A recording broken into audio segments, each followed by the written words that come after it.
A leader's team, utilizing your 5 rock stars.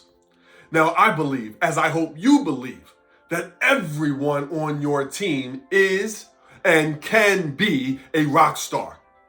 However, the truth is, everyone on your team has a different superpower that they possess, and as leaders, we must find the best way to utilize. So I find there's 5 types of rock stars on teams. One is the seller, the personality, the closer, the peacekeeper, and then last but not least, everyone. So let's start with the seller. Now, as a leader, maybe you're building a team.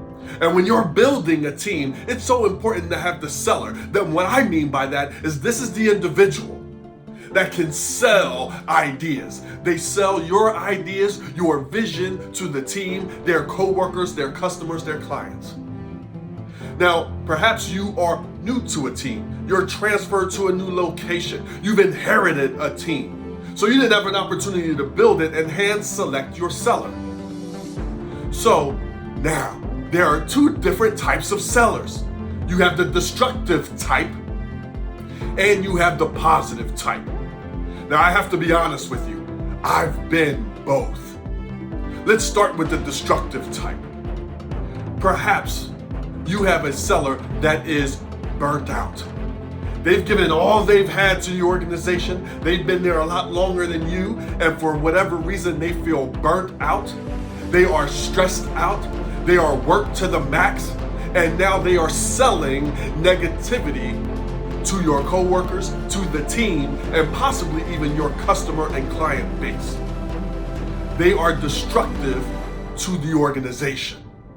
Now, I've been there through periods of burning out, not liking the transition, no longer connected with my people, my craft, or even my superpower.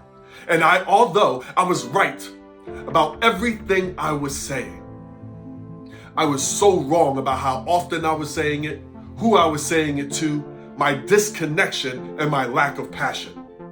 My 3 rules have become, can you be positive? Can you be passionate and productive? I wasn't. And neither is your destructive seller. So being willing and able to have a conversation, a tough conversation with this individual, keeping standards high. Perhaps this person is bored out. And they're bored out because their list isn't long enough. They don't feel creative. They don't feel like their ideas can be flexibly implemented in. And they're droning about simply doing their jobs with blinders on.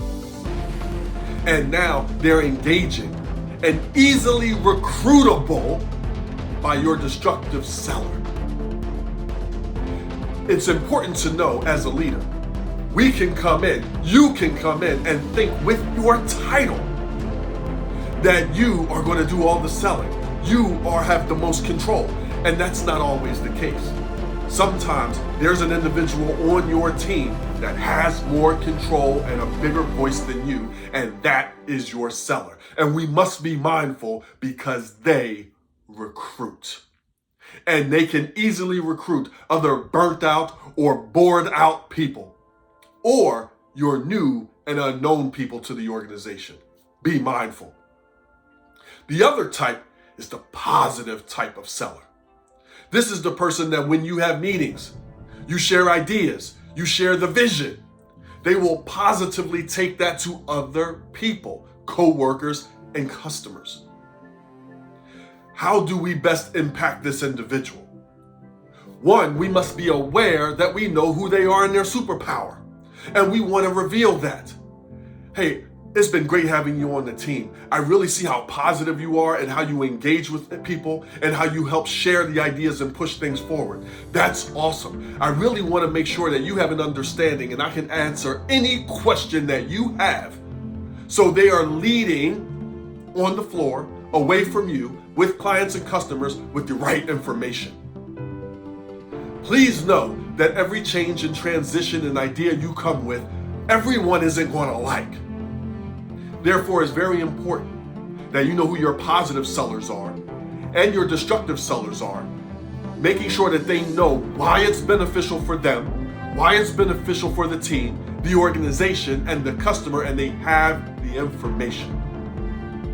when they go back away from you, they're going to interact with other people.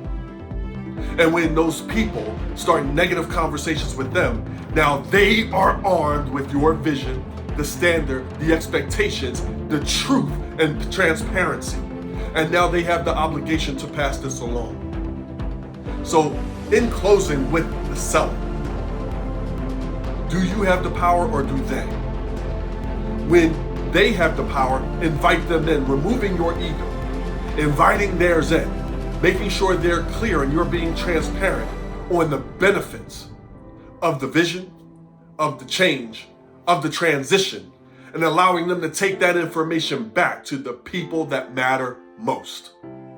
Guys, thank you for your time in listening to The Seller. I can't wait for you to hear about the personality as we move forward. Guys, until next time, enjoy your evolution.